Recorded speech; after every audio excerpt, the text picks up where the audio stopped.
Boom. Hey guys, welcome back to another episode of In the Zone. I am Anthony Pagniello, joined as always by Giancarlo Aulino, Chris Martelli. Boys, I don't know, kind of mixed feelings today. We're obviously going to start with the Leafs. It's going to be the majority of today. Toronto Maple Leafs versus the Montreal Canadiens, Game 7, and they lose 3-1 to the Habs. Just sucked the life out of the Leafs. So, Aulino, I want to kick it off with you. What are you feeling here? Where to start? Before this started, we were saying Leafs should run over them in 5 the most. We'll be generous.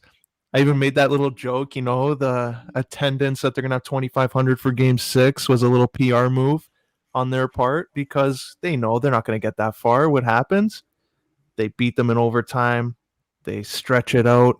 They go Game 6, again overtime. Habs win it. We go to Game 7 thinking, okay, Mitchie's going to be back on track.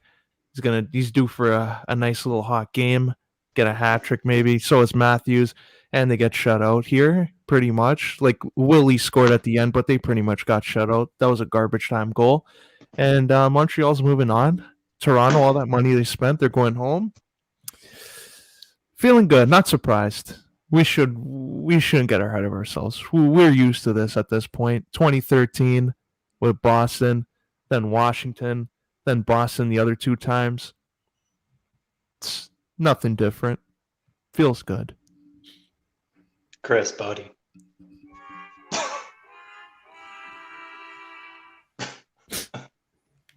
That's what I feel.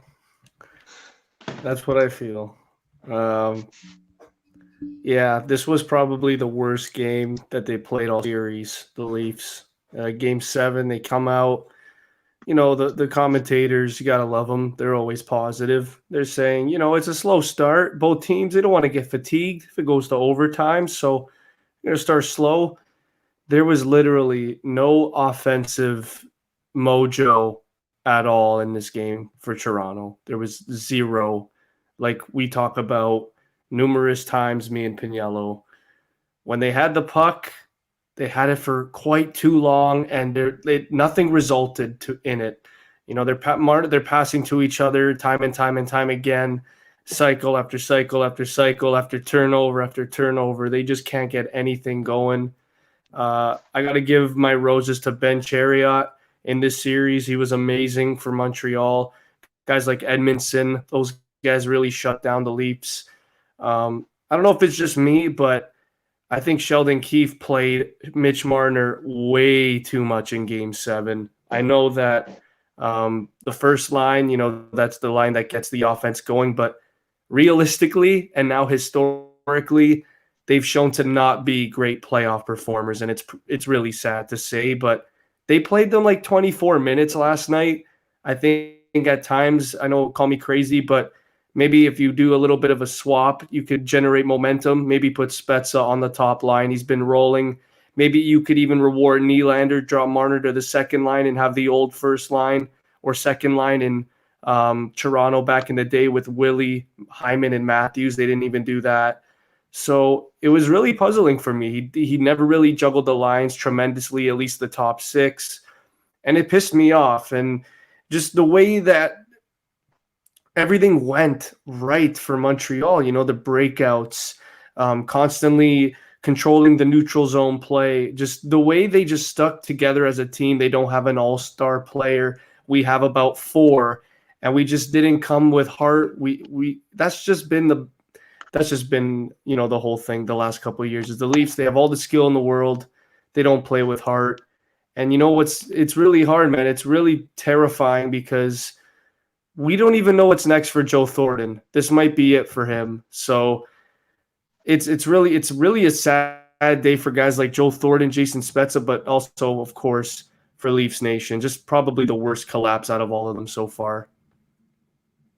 Just watching that game, it seemed over before it got going. Like there wasn't much of a fight. They lost pretty much every one-on-one battle.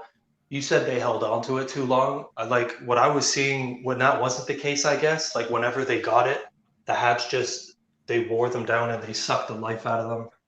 They didn't give them any time. The thing about the Leafs, like, they're so one-dimensional, and when things aren't going their way, they don't know how to adapt, and they just keep trying the same thing over and over, and it was so frustrating to watch. So that, yeah, you got to give all the Habs credit. They knew how to play the Leafs, and they shut us down for sure in Game 7. They might as well have got shut out. That last goal meant shit. So, and now they're off to play the Jets in the second round. So I'm not sure about this team going forward, because this is 5 years in a row now they've been bounced in the first round. Like, what do you do?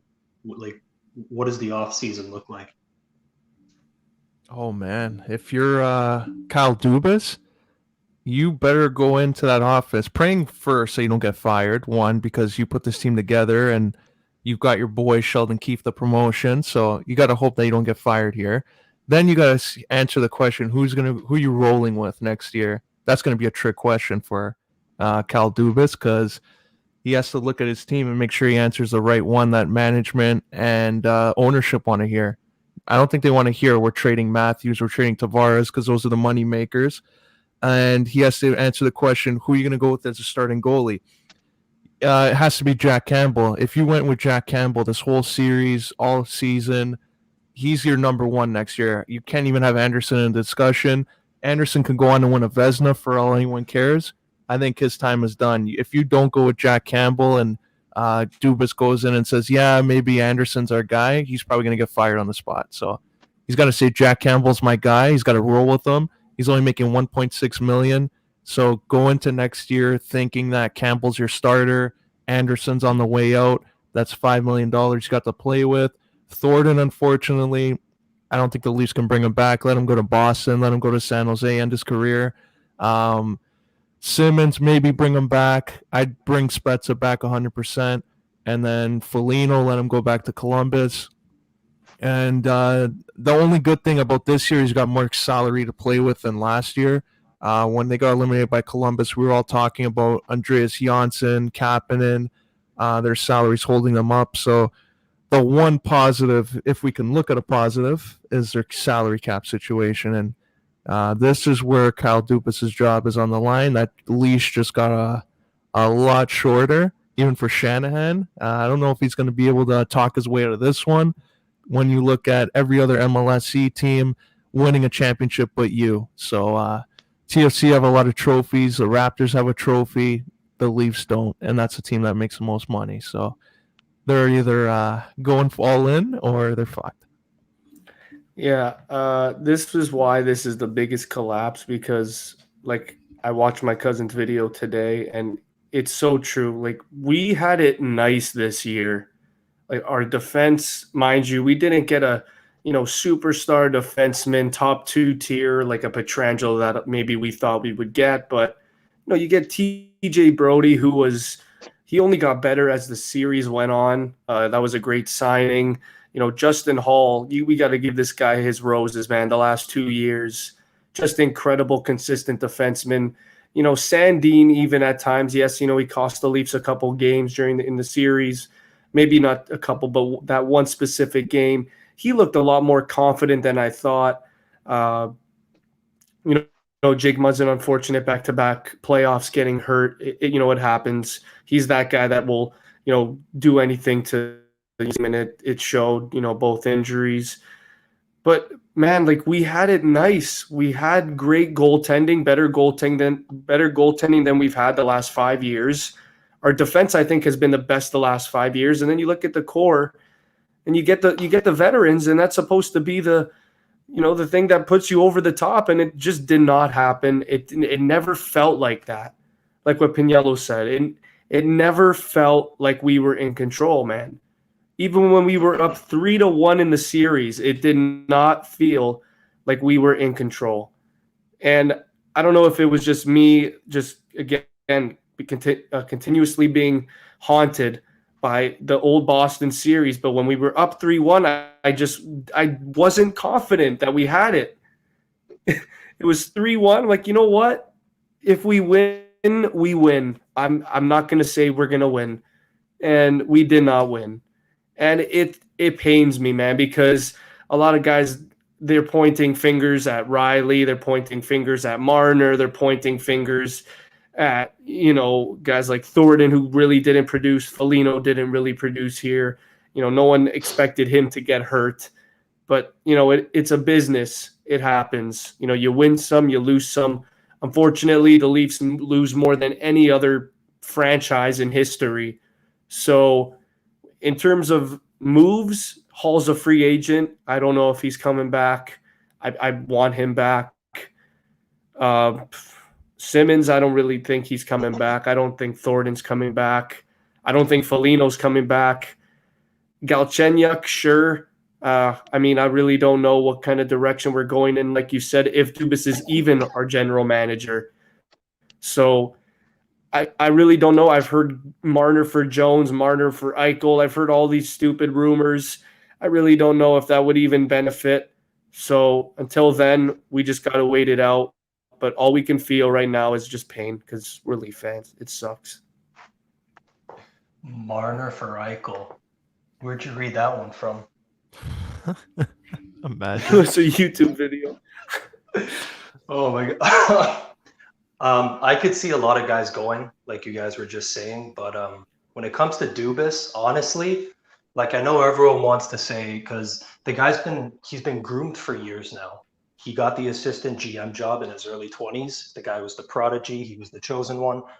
And he's been the Leafs GM for 5-6 years now. But like, I know everyone's looking at him and they're saying his time might be up. But I honestly think as a general manager, he may have had his best year coming into this season. Because we had the same core for the most part. But getting guys like Joe Thornton and Wayne Simmons lower in your lineup, bringing Spezza back for another year, even though they waived them, we'll let that pass. Bring it Nick Foligno. Like, those are nice, veteran, gritty players. It worked. Like, everything, the Leafs had everything to lose, and worst case scenario, and it eventually came true. The Habs beat us. But, like, I don't blame you guys for looking at Dubas and being like, his time is up, but I just want to throw out there, like, he's been progressing. It's been a nice year, but there's so much more to it. There's so many things fucked with this organization. I don't think you could point it at any individual. It's just a collection of things building up. So, but we've been mentioning all these players. Chris, I want you to go more in on Mitch Marner because he was really busting your balls last night. So this man is making $11 million and didn't really do a whole lot this series. So go into that a bit.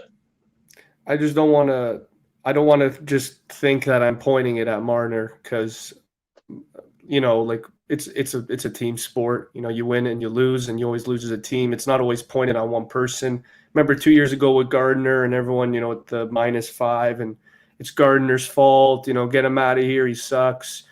And then he probably got death threats. So, I'm not going to do that to Marner, but this series, man, he hasn't scored a goal in 18 playoff games. And it's getting to the point where there are regular season players and there are postseason players and there are players that just play elite all around.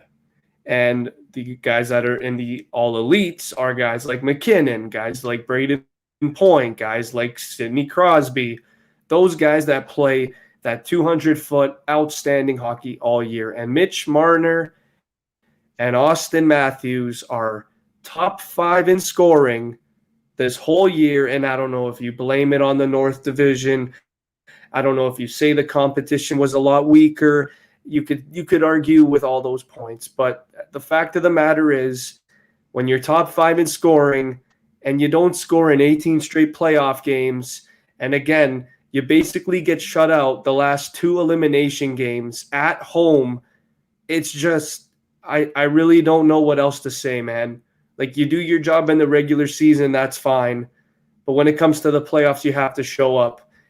And yes, the game slows down, and yes, it gets more physical. And Mitch Marner, it looks like he can't adjust to that. When guys start running at him, he flicks the puck out of play. He gets scared.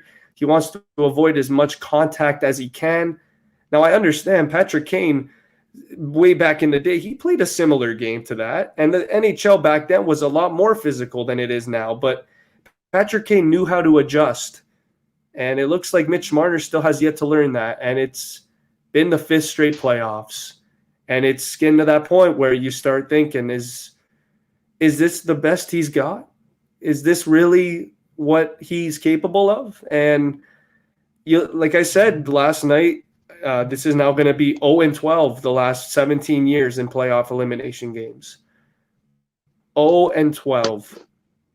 And it's just, I don't know if we're cursed. I don't know if we just can't find a good mojo between offensive players, defensive players, young players, veteran players. Like, I don't know what it is. I know hockey is really, really hard to manage. It's just, I just don't know how we could we just go 5 straight first round exits. I don't know how. And even, I remember, I think it was the 2018 series with Boston. I'm pretty sure we came back from 3-1 and we forced game 7 and we were up in game 7. And so I don't know how we're so inconsistent with the same core we have. Like you said, I agree with you, Pagniello. Dubas probably had the best managerial year of his career, bringing in those veterans, really, really testing the waters. He even brought Liljegren up for a bit to see what he can do. So he experimented tremendously this year, even in the postseason, juggling Riley Nash, Adam Brooks, really sizzling, but he didn't do it on the top 6. And I think after the game 5 loss in overtime, he really should have done that. He should have maybe even at times put Marner on the 3rd line just to send a message, and he didn't do it. So that is where that's where he busted my balls. Not really Marner, but the just Sheldon Keefe. You should have benched him maybe 2-3 minutes, but he played 24 minutes. He expected the top line to do something. And like you said, the worst happened. Nothing happened. They got eliminated. That's all I could really say. Yeah, well, okay, even on Marner, let's go down this road that some Leaf fans seem to be going in and trading Marner and doom and gloom. Let's fucking throw his locker out the Scotiabank Arena. Let's take another approach here. Let's say you do trade Marner, which right now seems stupid because his value is probably at an all-time low, looking at the playoff run, and you get a defenseman back or multiple defensemen. Where's the point per game production going to come from? Where's Austin Matthews going to get the assist from? Where's John Tavares going to get his point production from? Because aside from that injury that he got, he's slowing down a little bit. He's not going to probably skate all the way up and go with William Nylander all the time. He's going to need someone like Marner on his wing. Is Galchenyuk going to – do people think Galchenyuk's that guy to get those points that Marner's going to leave behind? Or where's the new free agent signing coming from? Oh, no one's replacing that. Like, it would have to be done as a team. Everyone would have to fill in collectively. No one, look, what did Mitch have? Top 5 in scoring, and then he had 92 the other year. Like, me and Chris, we talked about this last night.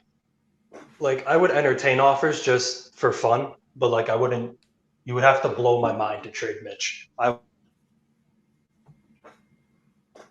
no, Pagniello. You got muted.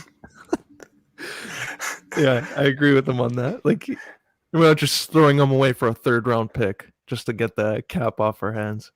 I think that's what he's trying to say. You know what, man? It's hard. Like you said, no one can replace what Mitch Marner's done offensively. It would have to be guys contribute more, like a Hyman, like a Galchenyuk, Nylander, maybe bump it up to 75, 80. Kerfoot, I've seen he's looking like he's improving his IQ and his speed, so maybe he can boost it up a little bit more. Nick Robertson, let's see what he can maybe do next year when he's healthy. So guys like that, but that's a big risk. Trading away a Marner for maybe a defenseman, I think that could even work out if guys like Hall leave and Dermott. Dermott, I think for sure is out the door. Rasmus Sandin's probably going to have a bigger role next year with this team. So this team, I think, even if we don't trade guys like Marner, Matthews, for the most part, I don't think we're going to see a lot of those veterans. I want, like you guys said, I agree. I think Spezza should definitely come back. I think he was probably the guy that showed the most heart out of all our guys. So kudos to Jason Spezza. This guy used to give me nightmares, and now he's in my good dreams. So good for Jason Spezza. But in terms of guys like Willie, I just love what I saw this postseason. Can we just talk about some good things for this team? Like, William Nylander looked amazing. Alex Kerfoot looked amazing. Galchenyuk at times. he looked so good. He was hustling. Even though it didn't really result to much. I liked Gali more than Mikheyev and Engvall in this series. So those guys, I don't know if they're going to be back next year. They're probably going to be bubble type players, but I really don't know with Mikheyev, man. Like, I know he's a great skater. I was saying to Pagniello last night, I love a lot about his game, the way he can, haunt you with his size, his speed. But other than that, other than his forechecking ability, he really doesn't bring a lot to the game. He doesn't score enough. His defensive game is very average. So I really don't know with Mikheyev. I guess I'll start with that. What do you guys think on like the bottom six in terms of Mikheyev and Engvall, the guys that really want to make it? Do you think next year they'll be back? I mean, you still have to fill out the roster. So I would still have those guys. They'd be relatively cheap.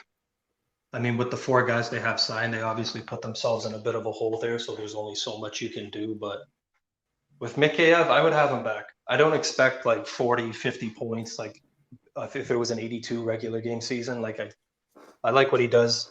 He's a big guy. He's like skating downhill half the time when he gets going. He's just another big body. I'd have him in the lineup. I love Engvall. These aren't the most consistent guys, but those 2 specifically I'd have back. Yeah, I can see maybe Engvall would be a better fit for this type of team. Like Mikheyev, so many times, like you could have put him in and out of the lineup. I don't think it would have made too much of a difference. Like there were times Galchenyuk was offering more offensively than what Mikheyev was doing. Like Mikheyev is mostly forecheck first type of guy, and then defensively, like you said, like it's not going to wow you too much. He's just another guy that's going to probably help out. But if you can find an upgrade on that, I think they'll just look elsewhere. Like it was a nice experiment. They had him for the 1 year. He got injured, unfortunately. Then he came back this year, and unfortunately it didn't work again. So I think you just have to keep looking elsewhere for those bottom 6 roles. But Spezza, to me, deserves another year. Yeah, I also think. Yeah, go for it. Yeah. Just I was going to say, when did I cut out before? Oh, you were talking about Marner getting traded, and then all of a sudden it has to wow you, and then all of a sudden you just got muted. Oh, okay. Yeah, because like if you trade him for like a package deal, you're just setting yourself back again. And like it's a top 2 defenseman, or I'm not playing that game at all. So that's basically all I was going to say. Yeah, and again, I think this year for defensemen, it's out there. I mean, there are more defensemen this year than last year. The big fish last year was Pietrangelo. He looked okay this year. I know he had injury problems, but Shea Theodore, man, this guy he's looking like the real deal. I think he might still be that grooming option in Vegas over Pietrangelo. But in terms of this year, you have guys like Seth Jones who now have verbally said they're not going to sign an extension with Columbus, so that's a huge get if you want. Dougie Hamilton, the last 3 years, has probably been a top 5 defenseman in the league when you look at offensively. He's just been so consistent and dominant. So if I'm the Leafs, if Marner, if you're getting calls and those guys are involved, maybe I'm pulling the trigger on that. I know it's a huge risk. It's a high risk, high reward type thing, and we've seen it work out. I mean, not to a Stanley Cup per se, but we've seen it work out with Calgary. We've seen it work out with Carolina. So maybe you take a gamble on that. I'm not really sure, but I think out of the big 3, I think the guy after this playoff that I think is the most likely out, even with the cap, I'm going to say Mitch Marner. I think he brings the most value. He brings more value than William Nylander, and I just think if you could finally get that big fish defenseman, I think this might have to be the way how you get it. You think it's going to be like a Jones type guy, or is it going to be a guy like Carlson, Doughty, Letang type of thing? Oh, I'm only going for a guy like Seth Jones, like a younger option. Yeah, like if they come with me with Drew Doughty, I at least need one of their young forwards, like one of their young forward prospects there, because Drew Doughty's already 30 and he's played a gritty game and he's played a lot of playoff hockey, so he's already kind of getting worn down.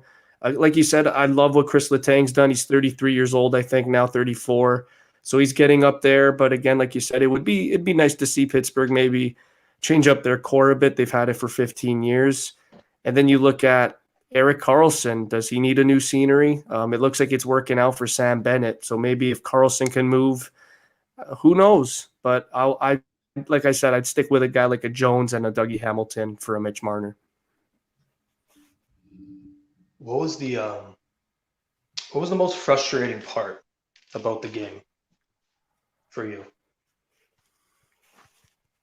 For me, it was the lack of offense, because we know we have that spark. We know we have that ability, and time again, again, a lot of people say it, and I've said it numerous times in the series. It is Carey Price. You know what we saw now. His record in Game 7s, he's 3-1 in his career. He has a 958 save in Game 7s. So you could also say that's why our offense was very dry, but. Like you said, top 5 in scoring in Matthews. You have a Rocket Richard winner here. So that to me definitely was the most frustrating part, was the lack of goals in the big games in Game 5, 6, and 7. Yeah, for me too. Like, I think offensively, it looked like they couldn't even pass a puck and make a play. Like, they outshot Montreal, but I don't know what the hell they were doing at times. They're just shooting the puck off from one end to the other. It was ending up an icing call. No passes being completed. They're shuffling around. It took until the last 5 minutes to get something going, and then Willie scored. But like, where was that 20 minutes before in the second period when you had a power play? So I don't know. For me, it's that, like, a team that's built on being creative offensively, and they're going to kill everyone with their offense. They couldn't even create a play outside of a 6-on-4. So I don't know. I'm with you guys, but for me, it was after the game. It was about an hour after the game. They're doing all the post interviews from all the players and shit. It was Matthews or Marner. I'm drawing blanks now, but they're asking them about, the season as a whole, and how everyone's coming along. And they lose in the first round again. Game 7, they go the limit, but they lose first round. And I was just thinking, all of the interviews sound exactly like the Columbus interviews from last year. They just said they took that script and they just posted it on to the Habs press conference. Like, oh, we made some great steps this year. We think people are progressing. Where did we progress as a team? We've lost in the first round 5 years in a row, and this team has been the same for 5 years in a row.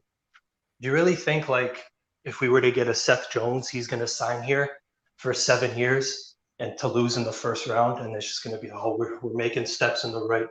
No, we're not making any fucking steps. You think, like, Matthews and Marner, they're going to sign here for another 5-6 years to do the exact same process? I don't know if that's Dubas or the message in the locker room, but like, someone's got to come out and say, we have not made any steps. We have been shit. Something's got to give. So I don't know if that was Matthews or Marner, but just hearing that kind of put me in a shittier mood.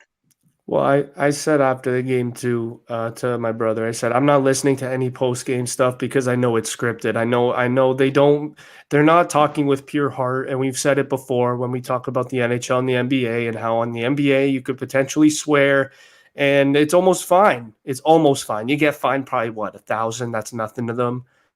But here it's just like, we took steps. We progressed as a team. I thought we played well at times. And it's the same thing. It's the same mumbo jumbo. And I think the guy, like you said, Pagniello, someone has to say it. I think the guy that has to say it is John Tavares. This guy gets hurt in game 1. It looks like it was career ending, and you don't get the series win for him, and you're up 3-1. That's what emotionally kills me. Like, I'm almost tearing up right now just thinking about that. This guy, the captain on your team, gets hurt. It almost looks career ending. Like, that was hard to watch. And then you go up 3-1, you dominate game 3 and 4 in the Bell Center, no fans. You come back here, Galchenyuk, love you, buddy, but that turnover was just haunting. Game 6, we outshoot him in OT 13-2. And then game 7, you come out like that for your captain. So if I'm Austin Matthews, if I'm Mitch Marner, if I'm Morgan Rielly, if I'm Jason Spezza, if I'm all those guys in the post game, all you got to really say is we let our captain down, because this guy, John Tavares would have been the first guy to say that this is unacceptable. Not Austin Matthews, not Mitch Marner, not even Morgan Rielly. John Tavares. And it pains me to say it, man. They didn't get the win for him. And we could talk about, like we said, we could talk about the management. We could talk about Keefe, not switching the lines. But at the end of the day, like you said, we're not progressing. It's been 5 straight years. You actually had a narrative and a reason beyond disappointing your nation this year. John Tavares getting injured, and they didn't get it done. So I'm heartbroken. There's even more pain to the narrative with this. And it's just unacceptable. Like you said, someone has to come out and say it. And I think John Tavares has to be that guy. And then there's the other narrative where you have some people say blow it up and rebuild, but I think those people need to realize this is the fucking rebuild. These guys aren't 35 years old, 32 years old. They're like 23, 24. This is a rebuild. So the people in fantasy land saying rebuild, it's not going to happen. They did that. This is the rebuild. They're here. I agree. I think Tavares is the guy that has to probably speak up in that situation, but I think the ownership also has to speak up. They got to go to Brendan Shanahan and maybe get a leech in the media to keep on reporting it over and over again, saying these are expectations. It's reported that if the Leafs don't make it to here, third round or the final, that all these guys are going to get fired. If they keep pushing that narrative, like I know they've loved to do that in the past, maybe they'll get some results, because I think the Leafs are a little bit too content with mediocrity. They say, okay, we're going to sell out the crowd, but slowly it looks like everyone's starting to care less about the Leafs and starting to care more about the Raptors. That's just me.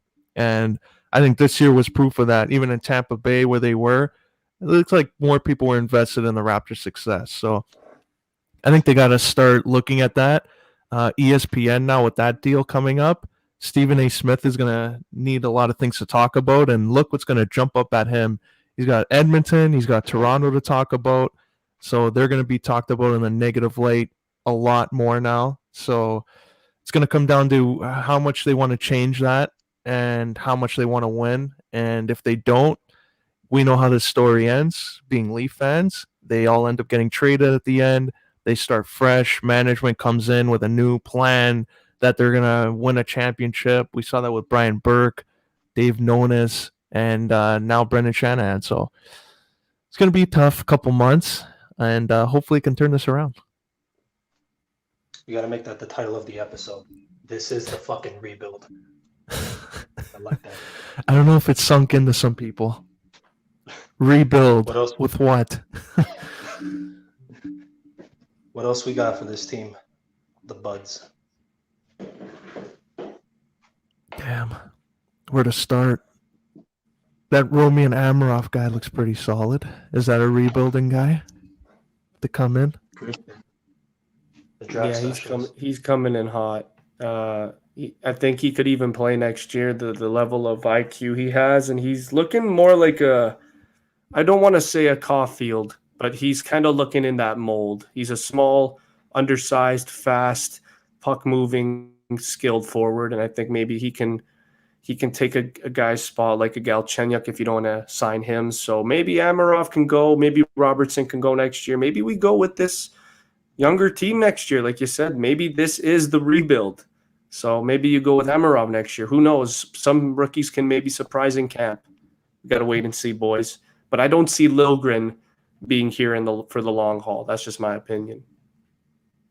Sticking with the defenseman. All the way back to the rebuild 7-8 years ago.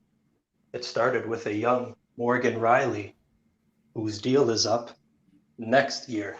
So, wow, he's been here for a while with us. He's been a staple on the blue line. What does the future look like for Mo? Oh, man. It's going to be tough. If they don't get through a round, he's not re-signing. I think he sees the role he's in with the Leafs. He'll probably play it out. And then after... if it goes south, they're going to lose him as a UFA. It's going to be a risk they have to take.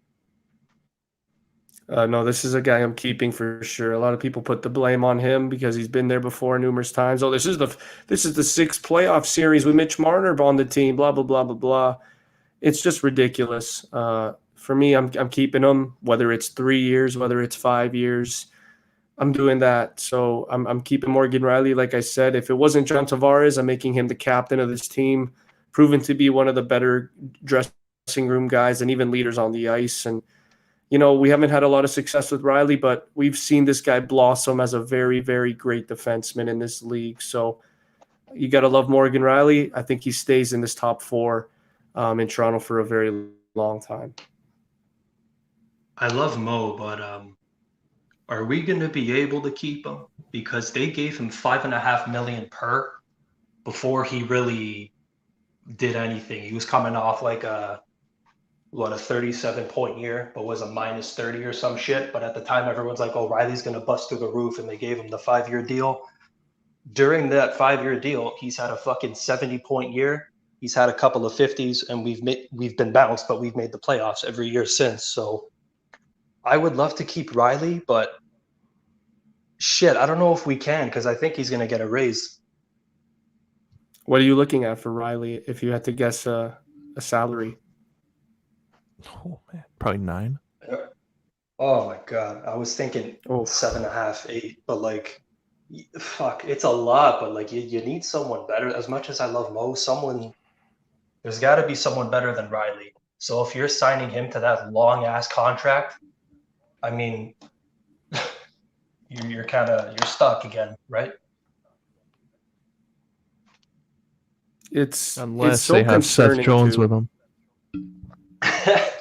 Then you can negotiate with both, and then that's where it's going to come down to. Maybe you can get them both at a reasonable term and salary. But if it's just Morgan Riley, you know he's going to want the most out of all those defensemen, and he's knowing his importance to the team. He's going to want whatever the top 4 are making. So if it doesn't start with 7.5, I don't think he takes it. I mean, there are things, too, that we always forget about. Like, look at the contract that Marner got, 10.8 or 10.9 mil. Tavares got 11. This is a guy that deserves the money. Like, we tend to say that, oh, guys should take a pay cut to, like what McKinnon did. I don't see it in Toronto, and we haven't seen it from the core guys. So if I'm Morgan Riley and I see that, why should I not go for $9 million in free agency? Like, why shouldn't I? So if he has that type of approach, then for sure he's not staying. But like you said, Pagniello, there are guys better out there, and I think it just depends on how we manage it and how we can trade for that type of player. And I think Marner would be the guy to maybe start those talks with. Yeah. I wanted to bring that up with Mo. I'm more concerned about Mo just because we have plenty forwards. So, like, if we lose Riley, replacing that I think it would be a little tougher than replacing Marner. I know that might sound a little crazy because he's had 90 points twice already, but like, you better hope Sandin's that guy or someone takes a pay cut, because like, if you lose Mo, you're done. You might as well. I think you're set back another 5-10 years or something like that. So you need someone better than Mo. He deserves the money. I'm with you. We need some more defensive defensemen are when Muzzin went down, shit. We had Bogosian, but need some more options there.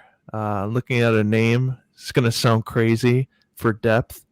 Do you bring Luke Shen back for a nice little deal? Honestly, absolute league minimum. Yeah, like the signings like that don't hurt, and we saw it with Bogosian this year. Like, getting a guy like that, at first I started laughing because all those burner accounts on Instagram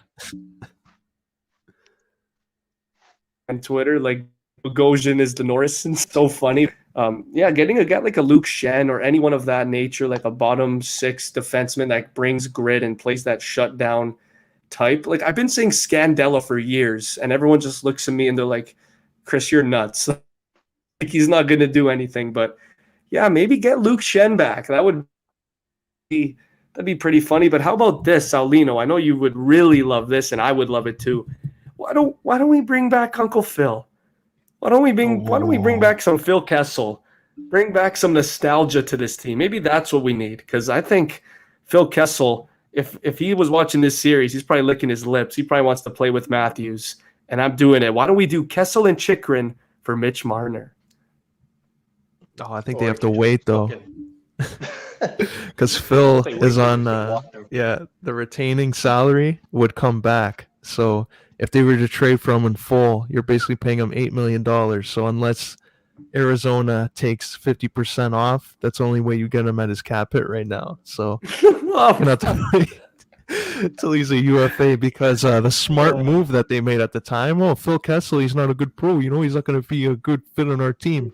He won 2 Retaining cups 1.2 instead. mil. Yeah, wins the 2 cups. That was a stupid move on their behalf, because they thought Phil was going to probably lead them to a 9th place finish and screw everything up.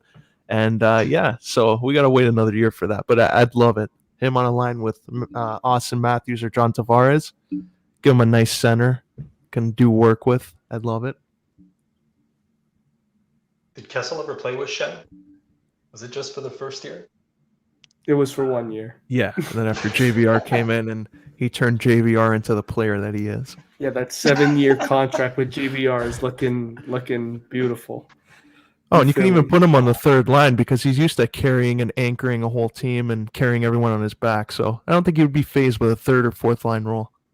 Okay, I gotta ask this. Would you guys be very upset if we traded a guy like a Marner for a more like a hockey type player, like an O'Reilly or like a Matt Tkachuk? Like, would you guys be? Because I would love that. I think a guy like a Matt Tkachuk would. I think that would be one of the best case scenarios. I think we need a player like that, but like I said it before, as much as I love Tkachuk and he would fucking help this, Matt Tkachuk would have a fucking statue outside, but as he's still playing before his retirement.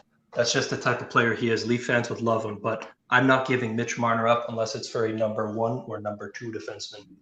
That's just me. Yeah. The problem with Matt Tkachuk is they're probably trading Johnny Gaudreau. So I don't think they want to trade Gaudreau and Tkachuk in the same offseason. So I don't know. Tkachuk, though, it might fall in the category of Kadri. It'd be nice to have him, but it's going to be a liability come playoff time. And they're going to probably, knowing our luck, they're going to play Boston again in the first round, and he'll probably get suspended for the whole series. So I think it might be too much of a gamble, knowing their luck in the past. Perfect. Real quick here.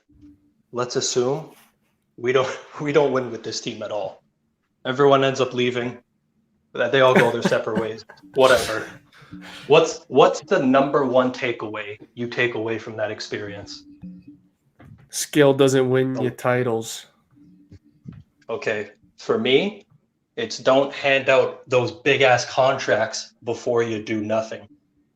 Because you got 2 guys in the top 5, and we haven't got out in the first round. You know how fucking stupid that sounds? You know what's funny? When Chicago gave out those 2 massive contracts to Taves and Kane, I think that was after they won the first cup. They won 2 after that. And they went to prove that those contracts, yes, they were hefty, but they won cups. Whereas now, like you said, 10.8, 11.5, and 11. And then you can't get out of the first round for first 3 years with those 3 guys at that cap. Oh, Aulino. that is brutal. So 100%, that's brutal. Yeah, God. Takeaway would be you got a generational goal scorer, so that's one. That's nice. That's a positive.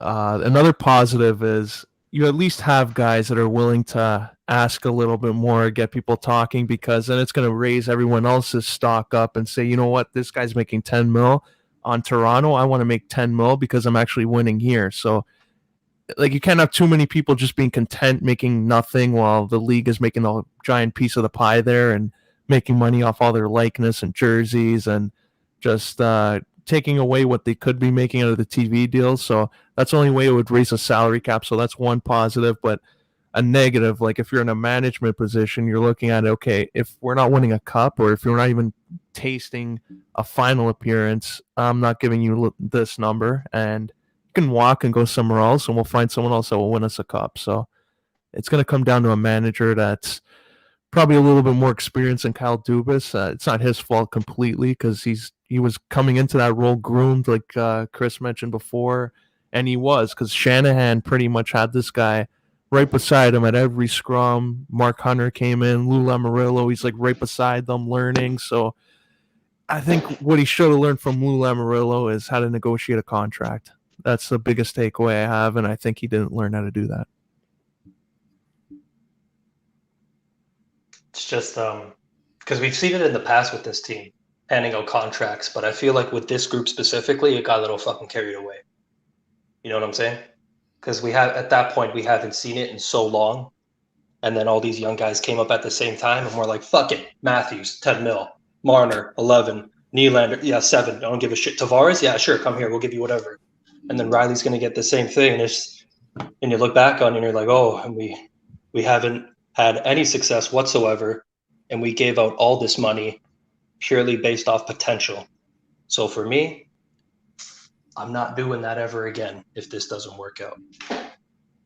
100%, yeah. Not doing that again. It's just the names popped out at us and we were excited. It's like when you go to the Mandarin and you look at all the food and your eyes are bigger than your stomach. That is what we did, and it's biting us back in the ass. We haven't had any success, and it sucks. Don't treat hockey like a big Mandarin meal, because you will lose every time. Nice little reference to the Mandarin. I like it. All you can eat buffet. Solid, buddy. But another, like, you think they regret not giving like Lou another extension, like keeping him around for another year? Because I think they could have waited it out, maybe had him negotiate the Marner and Matthews extension before going with Dubas. Well, yeah, fuck. Look what the Islanders are doing. Here's the thing. So we say Dubas was being groomed. Why would it not hurt to have Dubas like wait another 2 years, 3 years? Like I don't understand why we had to let Lou go in the big scheme of things at that time. Dude, yeah, they gave him. He was like 21 or something. Assisted, like he was running the Marlies. He was younger than us at the time. So, like, you look at all the managers and they've paid their dues and they're at the end of their careers, and Dubas is just getting started. Like another year or two definitely wouldn't have hurt. Damn. You just know that one day, if this team finally clicks, they're going to be, like Kwame Brown said, sprinkling a lot of mama's cooking all over, all that seasoning, all mama's cooking. And you know they got a list of all the reporters that are there, that are writing right now. They're taking notes in their head. Matthews, Marner, Nylander, they're going to get ready one day. So if they win, that's the only thing I hope they do win in our lifetime and in their career. So like that, we can hear that speech of all the seasoning they're going to give out to some of these reporters. It's going to be one hell of a day. Let's hope it's soon.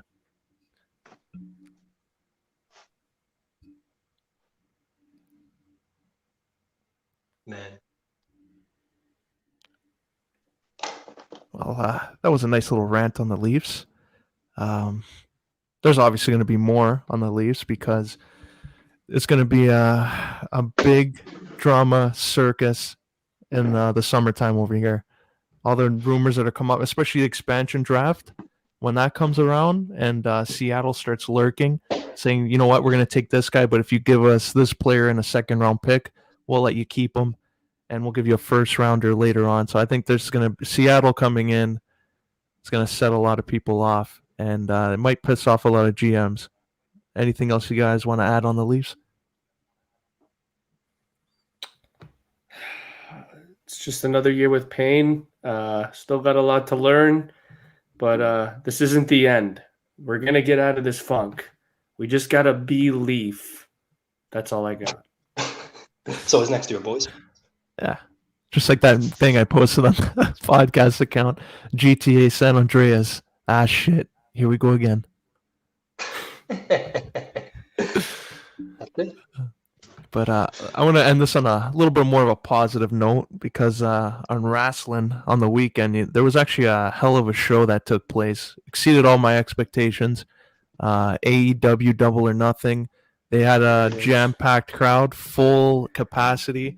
and they built a lot of new stars there. Jungle Boy eliminated Christian Cage to win that Casino Battle Royal, so he gets a shot at the title. Britt Baker won the title, huge pop from the crowd, and the Kenny Omega, Orange Cassidy showed out.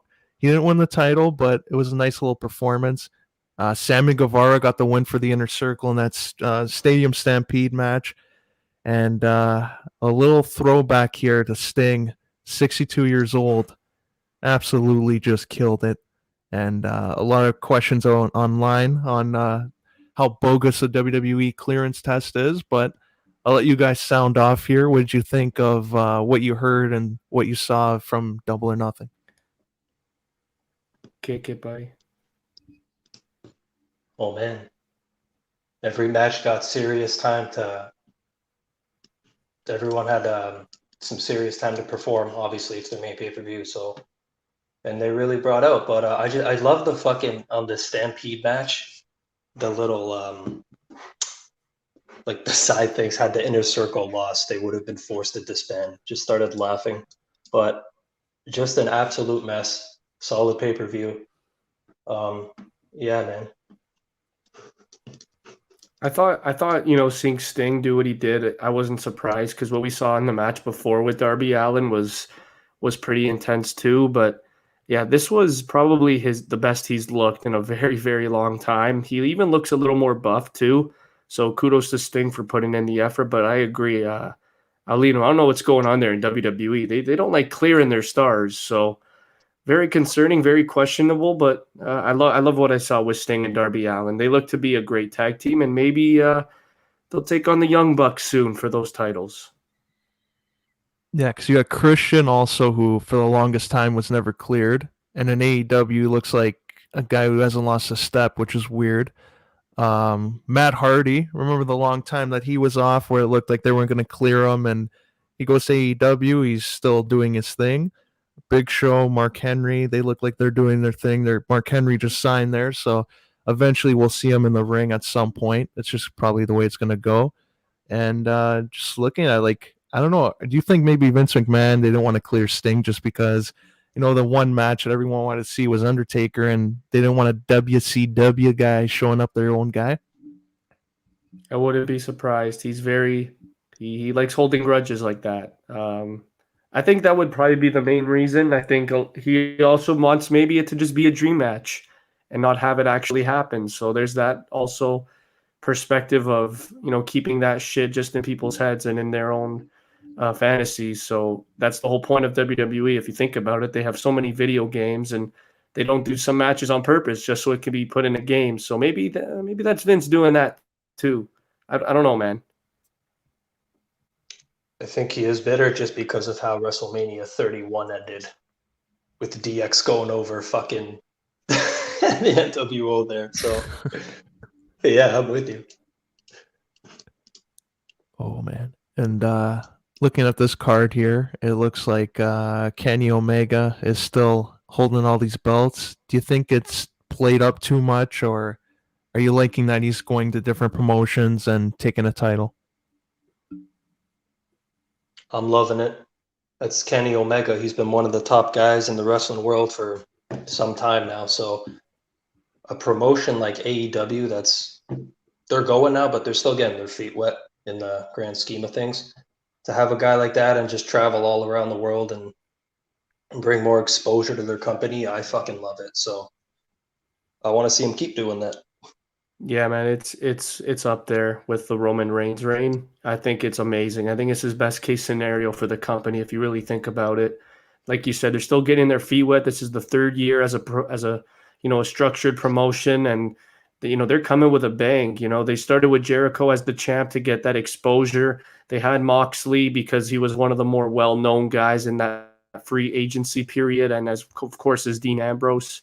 And now you have Kenny Omega. He's been basically running it already for a decade. 2011 was when I first heard of him, and he was putting on those matches with Okada at Wrestle Kingdom 6 and so on. But this is, I think, best case scenario for AEW, for Kenny to just go get those titles, expose AEW as a promotion and all those other little independent promotions. And I love it for Kenny. I think this reign is just getting its feet wet as well. He's going to hold it for a while.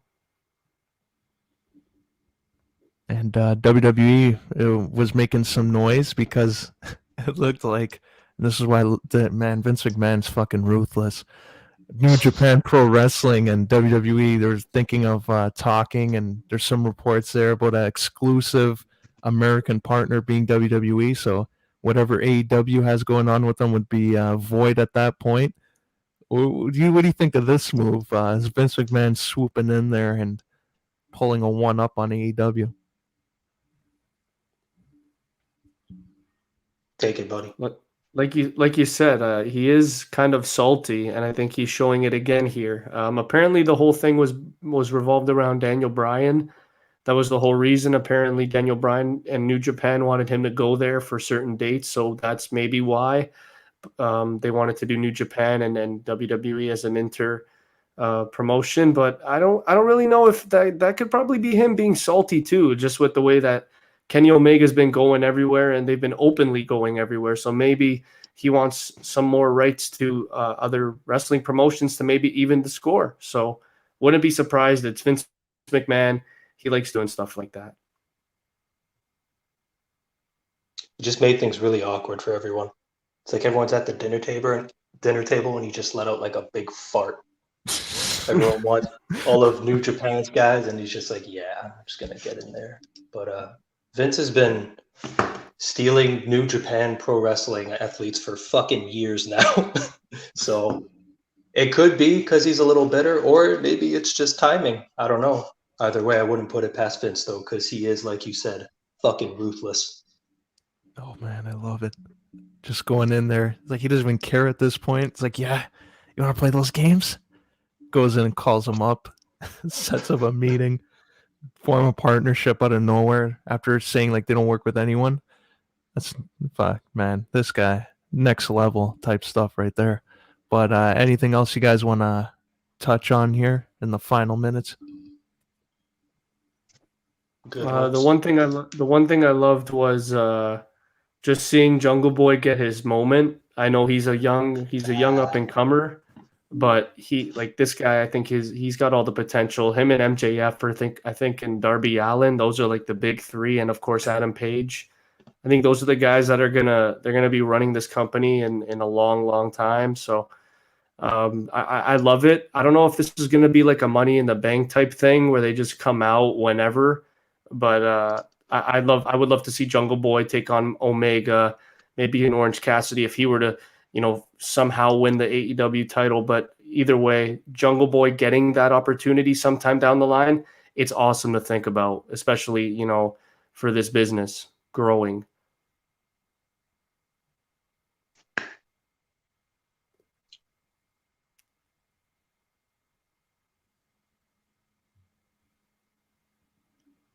Pagniello. Oh, we're good. Holmes, boom. Oh. Would you okay? And also, I guess like now that you mentioned Orange Cassidy, what do you think of this whole gimmick? Because it rubs a lot of people the wrong way. But just the preview before the match, it showed all three opponents. So Kenny's like going back and forth in his dressing room. Pac is doing push-ups, so they're all like warming up, and you just see Orange Cassidy sitting on the chair, not giving a fuck. For a world title. Do you think this makes a company look bad that they're pushing this kind of character? Or are you rolling with it? Are you a fan? I think it makes them look good, honestly. Just because when you look at Orange Cassidy, it's fresh. No one's thought of that. It's